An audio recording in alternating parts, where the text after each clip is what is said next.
Bem-vindos ao Palavra de CEO, o videocast da UI. Todos os meses, eu e o Miguel Farinha, Country Managing Partner da UI, recebemos aqui convidados muito especiais.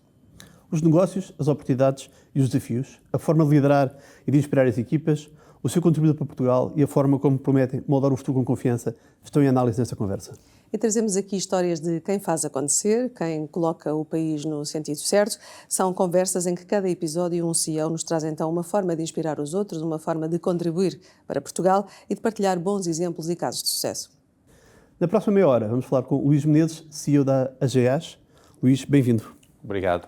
Muito bem-vindo. Obrigado, Miguel. Luís, sabemos que sempre sonhaste ser médico, nada a ver com o que estás a fazer hoje, seguindo a longa tradição da tua família, onde há médicos há mais de 3 gerações, mas acabaste como economista. O que é que te fez trocar aqui de opção? Antes de mais, obrigado pelo convite neste cenário espetacular sobre o Tejo que tem aqui na UI. Eu sempre quis ser médico porque era natural na nossa família querer ser médico. E queria muito, mas a realidade é que já naquela altura a medicina deixou de ser uma coisa que era por vocação para ser uma coisa que era para quem tinha maior foco nos 3 últimos anos do secundário. Não foi o meu caso e por isso tive de tomar opções. Fui primeiro para a engenharia, um erro crasso, engenharia química, nada contra os engenheiros químicos. E depois encontrei a minha paixão na economia e foi por aí que segui. E a realidade é que acabei sempre por estar muito perto da saúde, primeiro no Unilabs, na área de diagnóstico, e depois vindo para a área financeira, acabo por estar dentro de uma das empresas que tem liderança nos seguros de saúde. Por isso, não tendo ido para médico, continuo muito perto de uma área que me diz muito. Sempre ligado. Verdade. E já agora, que aprendizagens trouxeste dessa fase ligada à saúde, e tiveste 18 anos no Unilabs, agora para o setor segurador? Em primeiro lugar, traga a aprendizagem do tipo de acionista que tinha na altura. Okay? O setor segurador é um setor que é muito mais sexy do que toda a gente possa pensar. E hoje em dia começa a aparecer mais como um setor diferente, mas é um setor que em Portugal tem empresas multilinha de negócio, ou seja, área vida, área não vida, dentro da área não vida, todas as empresas têm saúde, patrimoniais, automóvel. No resto da Europa e do mundo não é bem assim, as empresas são mais especializadas. O que quer dizer que dentro de cada empresa há cadeias de valor completamente diferentes, há 4, 5, 6 negócios completamente diferentes. Tem uma agressividade comercial brutal no terreno, com as redes de agentes, mediação, de banca de segurança, do ponto de vista operacional inacreditável. O setor financeiro it's a place to be. Mas uma das coisas que na Unilabs me deu muitos ensinamentos foi o facto de sermos tidos por um private equity, que era um private equity com uma visão mais de longo prazo, ou seja, no primeiro tenure da Apax, a empresa teve 10 anos com a Apax e no segundo foi um tenure mais curto de 6. E o private equity, quando põe uma empresa, quer 2 coisas. Quer pôr a empresa a crescer e ao mesmo tempo quer ter a empresa o mais limpo possível, fazer aquele wedge. Ao fim de 18 anos é difícil encontrar mais sítios para crescer e mais sítios para continuar a cortar. Do lado dessa parte acionista, acho que o setor segurador tem, não apenas em Portugal, um potencial de crescimento enorme. Temos um protection gap comparativamente com a Europa muito grande em várias áreas. Uma das áreas que é mais preocupante e para mim é uma das mais relevantes é no tema de tudo o que é os seguros financeiros e o tema das pensões. E por outro lado, dentro da área da eficiência, são empresas legacy, são empresas que muitas delas, ou quase todas, ainda correm em sistemas informáticos que nos obrigam a fazer muitos workarounds para ir ganhando a eficiência de sistemas e de processos que empresas que nascem como nativos digitais não têm. Do lado da saúde, o que é que eu trago? Nós somos uma empresa que também já trazemos saúde. Agora, do lado da Unilabs, o que eu gostava de poder trazer era uma lógica e do setor da saúde, a forma como conseguíamos ser rápidos e ágeis, desde o desenho até à implementação. E acho que o setor, sendo regulado, precisa de um bocadinho mais de tempo para esse tipo de desenho até à decisão, e isso é normal, mas depois há todo um conjunto de coisas. Acho que o setor tem várias áreas onde tem que se refundar. E já agora o Presidente da ASF vem com muitas ideias novas. Nos seguros de saúde, o tema de termos seguros multi-anuais, ou mesmo a lógica do seguro de saúde vitalício, que o Presidente da ASF já falou, isso é uma mudança de paradigma no setor dos seguros de saúde e mesmo na forma como olhamos para os balanços.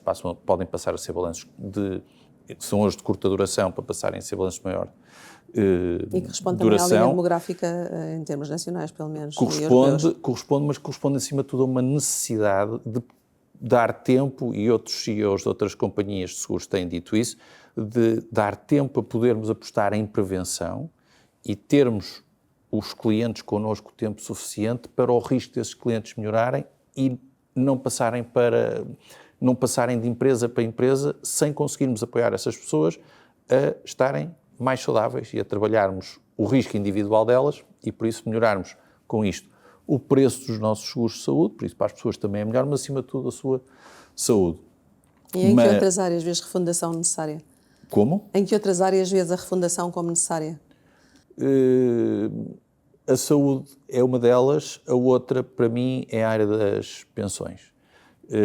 Mas é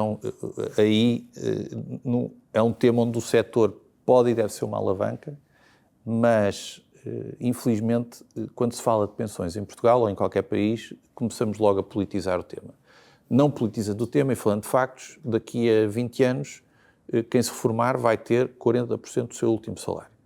Por isso, vai ter um gap de 60% versus aquilo que era o seu rendimento tradicional antes de reformar. Os estudos até apontam 38, salvo erro. 38. Eu gosto de arredondar para 40, porque depois quando se diz 38, há uma discussão muito grande à volta desse estudo, que é consensual, mas depois quando se começa a politizar, eu digo 40 arredondo, simplifico o número, mas é 38, exatamente. E por isso, como é que nós trabalhamos esse gap?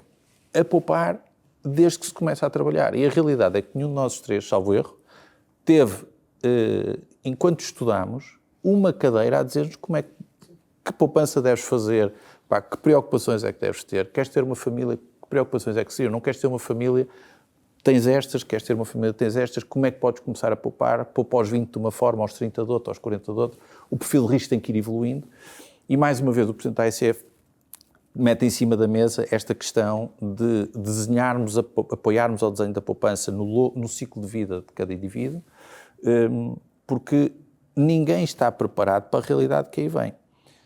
Já agora, essa realidade tem transformado também outras áreas da economia, por exemplo, como a área sindical, ou seja,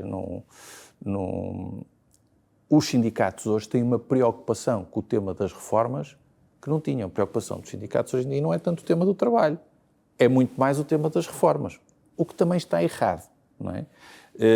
Por isso, acho que este tema das pensões é um tema onde o setor vai ter uma palavra muito importante a dizer.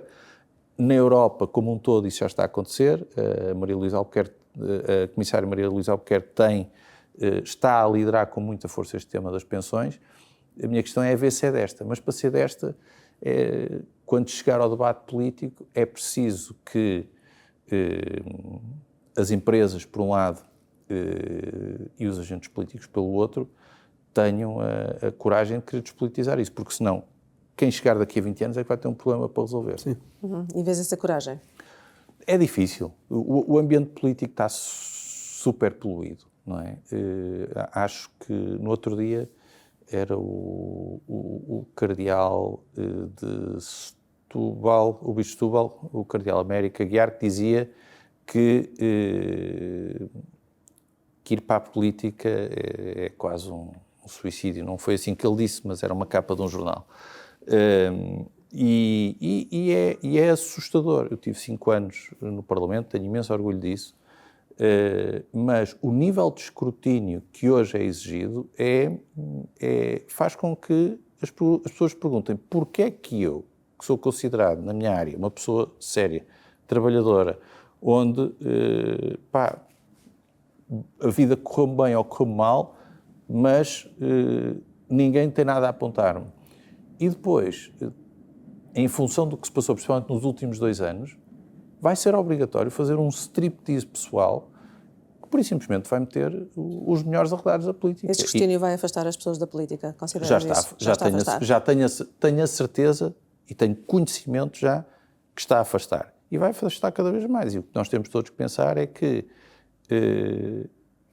é no Parlamento que se faz as leis, é o governo que gera o país, e num país como o nosso, com a dimensão do nosso, o governo tem um peso muito importante naquilo que acontece na economia, e por isso acho que a questão que nós nos devemos todos pôr é que tipo de recursos estamos a convidar para ir gerir aquilo que é de todos.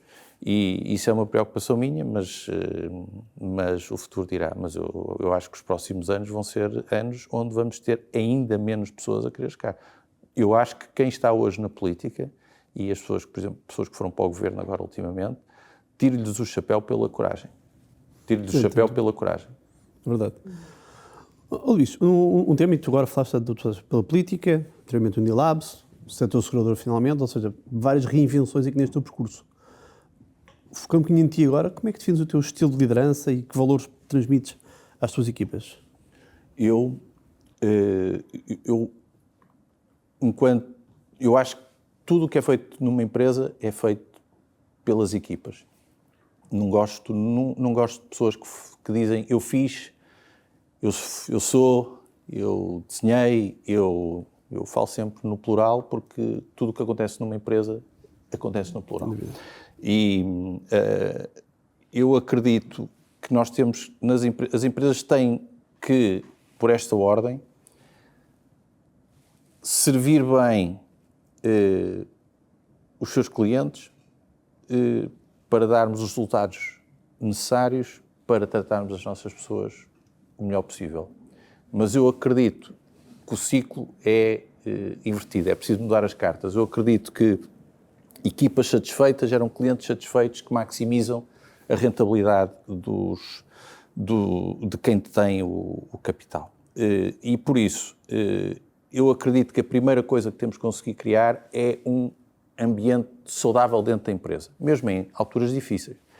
E aí acho que quem lidera, o CEO, as equipas executivas, os diretores de primeira linha, tem uma grande responsabilidade sobre aquilo que é o ambiente da empresa. E se eu comparar o ambiente com o tempo, e hoje o tempo não está famoso, mas a forma como nós entramos, a forma como nós estamos, a energia que trazemos,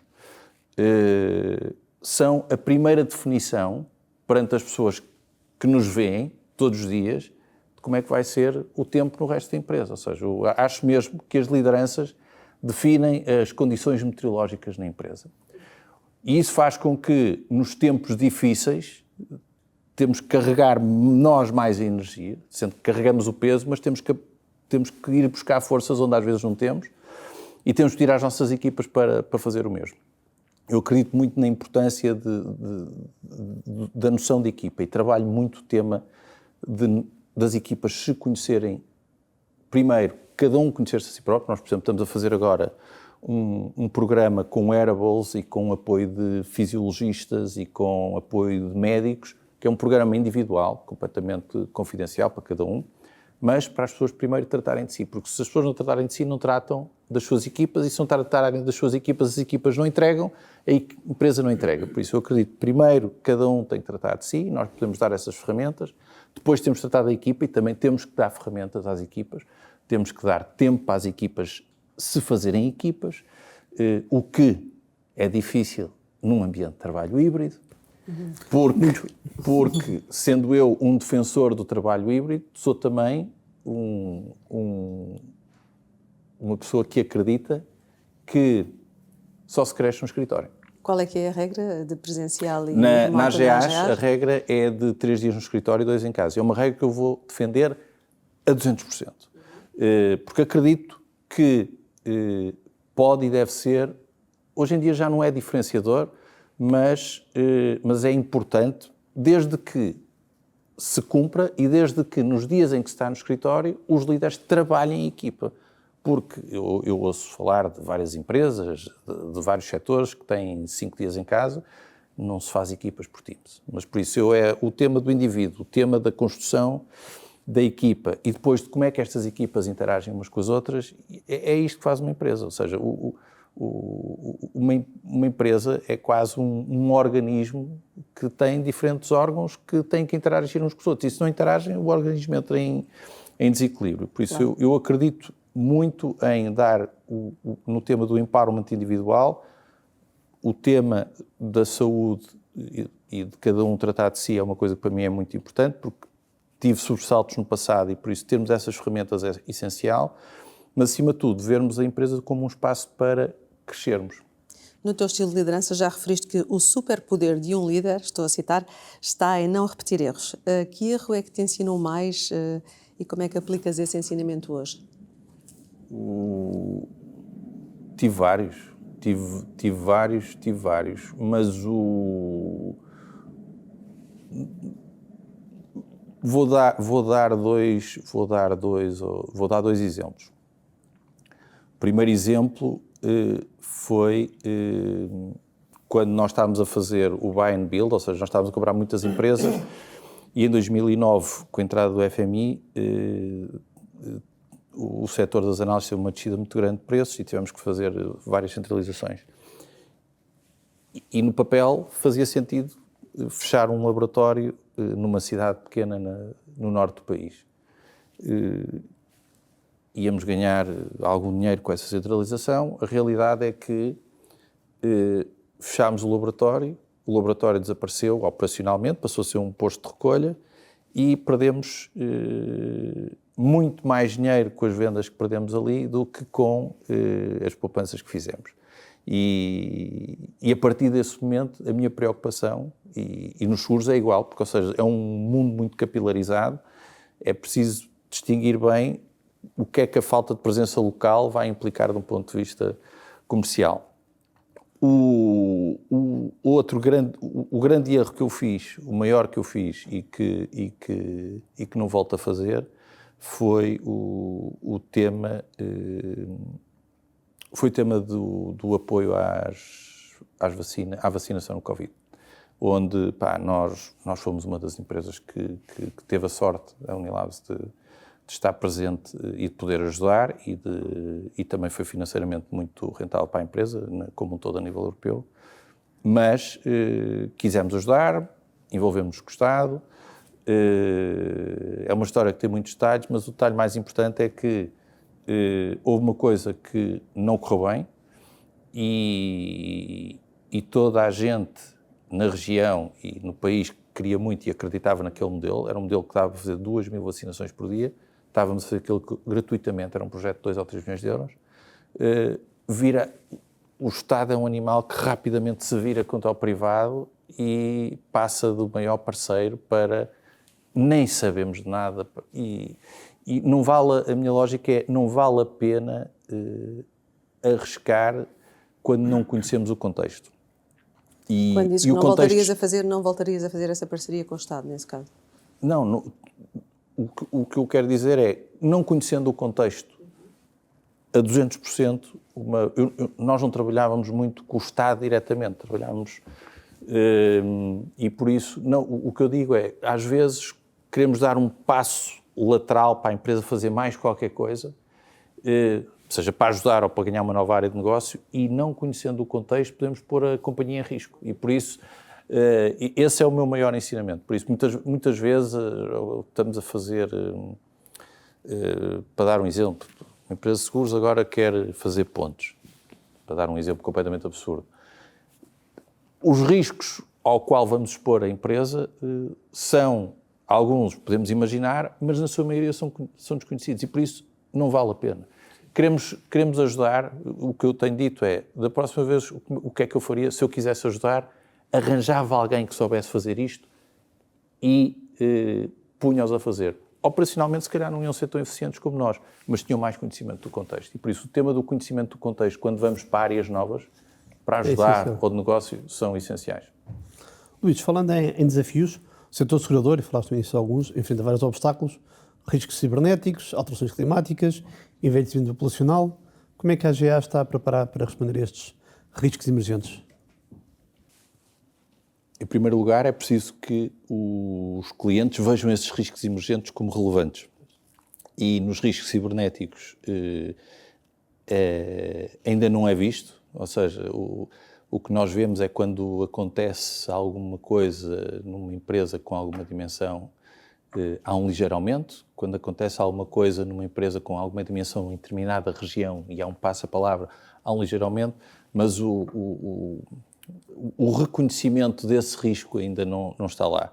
No que diz respeito às alterações climáticas, infelizmente, este setor é um setor onde se vê factualmente que isto existe. Por isso, mas nós vivemos num mundo em que essa discussão ainda está em cima da mesa com muita força. A realidade é que vemos cada vez mais zonas no mundo inteiro a serem não seguráveis ou a terem valores para cobertura de risco muito elevado. Transportando isto para Portugal, a nível do risco ciber é um tema de awareness. A nível dos riscos climatéricos, há aqui um tema do fundo que era sísmico, que agora o Presidente da ASF chama-lhe o Fundo para Catástrofes, que cá de ter um escopo maior, pelo menos é aquilo que se depreende do que está a ser dito. Acho que é essencial. É essencial porque no dia em que acontecer alguma coisa, nós não vamos ter dinheiro para repor tudo aquilo que vai ser preciso repor, seja num sismo, seja numa grande catástrofe de todo tipo. Isso é a primeira coisa. A segunda coisa é, se estamos a contar com a União Europeia, no mundo em que vivemos hoje, e numa União Europeia cuja coesão está cada vez mais difícil, estamos a contar, se calhar, com uma ajuda que pode não vir, ou que a vir, virá sempre em níveis muito inferiores. E a pergunta que devíamos fazer hoje é, o fundo sísmico já foi desenhado há mais de 15 anos. Quanto dinheiro é que já podíamos ter no fundo sísmico? Quanto dinheiro é que já tinha sido capitalizado? Estamos a falar, se calhar, de alguns bilhões. E por isso, acho que este tema, e temos uma grande vantagem, não é? O Dr. Gabriel Bernardino foi Presidente da EOPA durante 10 anos, é uma pessoa que conhece muito bem o que de melhor se fez na Europa e no mundo sobre estes temas, e tenho a certeza que vai ter a capacidade com o Governo e também com o setor, de trabalharmos este tema, porque este para mim é um dos temas mais importantes. Há países que já têm fundos com várias dezenas de bilhões de euros preparados para salvaguardar coisas relevantes, e nós não. E por isso estamos num país onde só 19% das casas é que têm cobertura de risco sísmico, e acho que não devíamos contar com o apoio dos outros. Mas falar de alterações climáticas e dizer que não existem é não olhar para o tempo e perceber as alterações que têm acontecido. Fica aqui esse alerta importante. Tocando aqui num outro ponto, a AGEAS anunciou que vai ter clínicas e hospitais próprios dentro do novo ciclo estratégico até 2027. Que tipo de serviços é que estão previstos e quando é que começarão a operar? Hospitais próprios, não. Hospitais próprios, não. O que eu disse foi que acredito que vai ser inevitável no longo prazo para as seguradoras também terem os seus hospitais, em parceria com operadores, com grande probabilidade. Agora, o tema das clínicas, sim, ou seja, é um tema que estamos em cima, continuamos a trabalhar muito aficadamente no tema, porque acreditamos que temos eu não gosto de usar inglês, mas vou dizer, nós temos o right to play, nomeadamente nos cuidados de primeira linha. E por isso a lógica é de conseguirmos desenhar clínicas que fazem tudo aquilo que é possível fazer e que não temos que ir a um hospital. E com isso, sermos capazes de diferenciar-nos relativamente aos serviços que podemos dar aos nossos clientes de médicos nas nossas clínicas ou one-stop shops médicos. Temos já o desenho de onde é que os queremos colocar, estamos a afinar alguns detalhes e espero poder ter novidades para breve. Vamos ter de esperar. Exatamente. Luís, também dentro da AGEAS inteligência artificial hoje em dia vai tocar em todos os setores e seguramente terá impacto em todos eles. Como é que está a ser usada? Como é que estás a garantir o uso da mesma dentro das GAs e como é que vês o impacto dela para o vosso futuro? Todos falamos da AI agora e falamos porque é relevante. Ou seja, estamos a ver isto de duas formas. Em primeiro lugar, quando olho para a empresa, estou preocupado em perceber como é que eu faço o streamlining de todos os nossos processos usando as ferramentas mais tradicionais. Por isso, quero processos eficientes, simplificados, depois, em cima desses processos, quero pôr ferramentas de automação, quero pôr ferramentas de decisão algorítmica, quero depois trabalhar com RPAs e depois ter esses processos todos muito bem desenhados e eficientes, onde é que eu vou poder injetar ferramentas da AI para me apoiar a maximizar o processo e depois trabalhar com o machine learning bem antiguinho, que agora fala-se cada vez menos de machine learning, e ter todos os dados ao longo do processo para perceber como é que o processo pode ir sendo melhorado. Pensando nisto, como é que nós estamos a atacar isto? Em primeiro lugar, na empresa estamos com um programa de transformação muito grande na empresa neste momento, dentro deste novo ciclo estratégico, e que estamos a atacar o tema dos processos como um todo.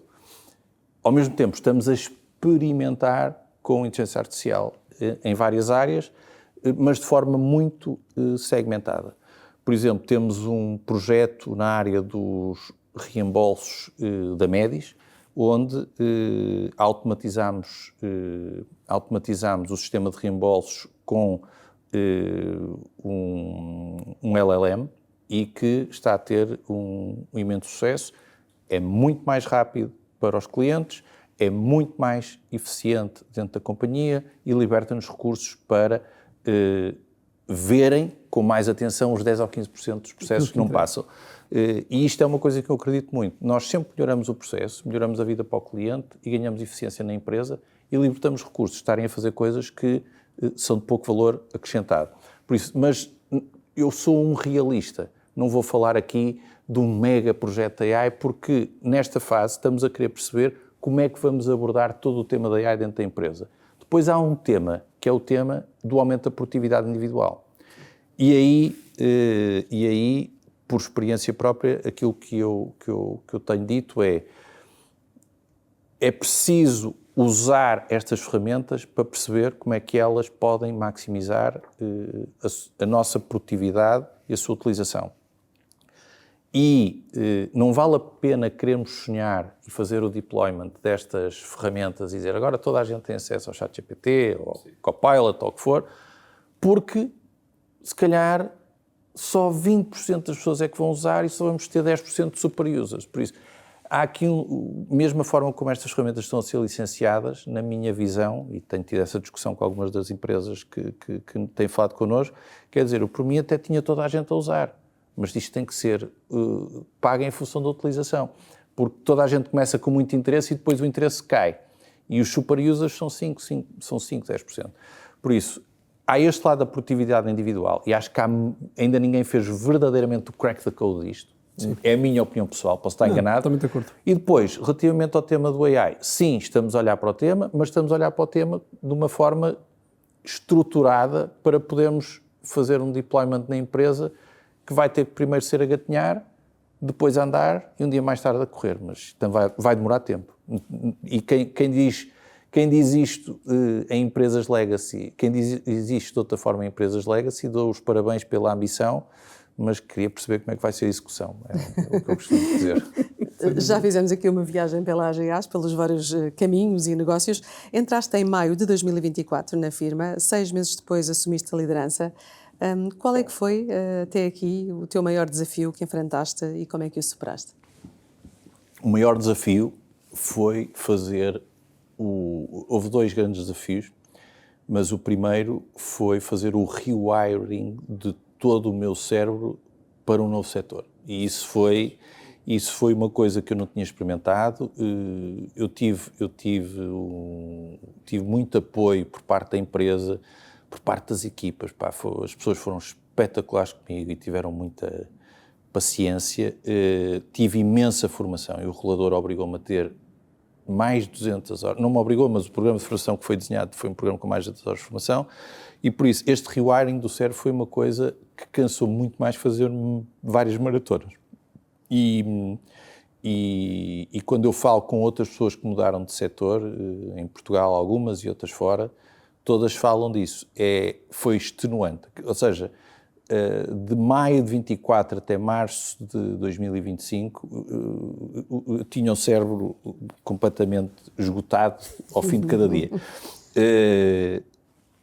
A parte boa é que depois, quando se sai dessa parte da aprendizagem e de estar desta aprendizagem on the job, toda aquela energia que andávamos a gastar, percebemos que ganhámos mais energia, ganhámos mais músculo. Eu, pelo menos, é o que eu sinto no cérebro. E por isso, esta transição de setor eu nunca tinha feito e foi a coisa mais difícil, porque é um setor com muitos detalhes, é um setor muito técnico e dentro do setor financeiro, pela parte operacional que tem, cada uma das cadeias de valor, a cadeia de valor do ramo automóvel é completamente diferente do ramo de saúde ou do ramo dos patrimoniais. E por isso é um mundo de detalhes e isso foi uma das partes mais difíceis. A outra parte foi uma parte para mim importante, que é conhecer as pessoas. Okay? E eu tento investir muito tempo nisso e em criar aquele ambiente, em dar a meteorologia certa dentro da empresa. E isso numa fase em que também, às vezes, tinha as minhas quebras de energia, não foi fácil todos os dias. Mas aí é que também se viu a cultura da empresa. Nós somos uma empresa muito aberta, as pessoas recebem naturalmente muito bem todas as pessoas que vêm de fora para as várias áreas da empresa e nós temos 4 valores muito simples: care, share, deliver e dare, e vivemos mesmo esses valores e eu, enquanto new entrant, senti isso muito. Mas como é que vês a empresa daqui a 20 anos? A empresa daqui a 20 anos, eu primeiro quero vê-la daqui a 5 e daqui a 5 quero ver a empresa a continuar a liderar no setor. Quero ver uma empresa que na área da saúde, que hoje é líder, quero ver uma empresa, uma Médis que faz 30 anos este ano, a continuar a ser uma empresa inovadora e que tenha já algumas dezenas de clínicas pelo país e daqui a 5 anos, por que não, um hospital com algum parceiro. Daqui a 20 anos, como é que eu vejo o setor?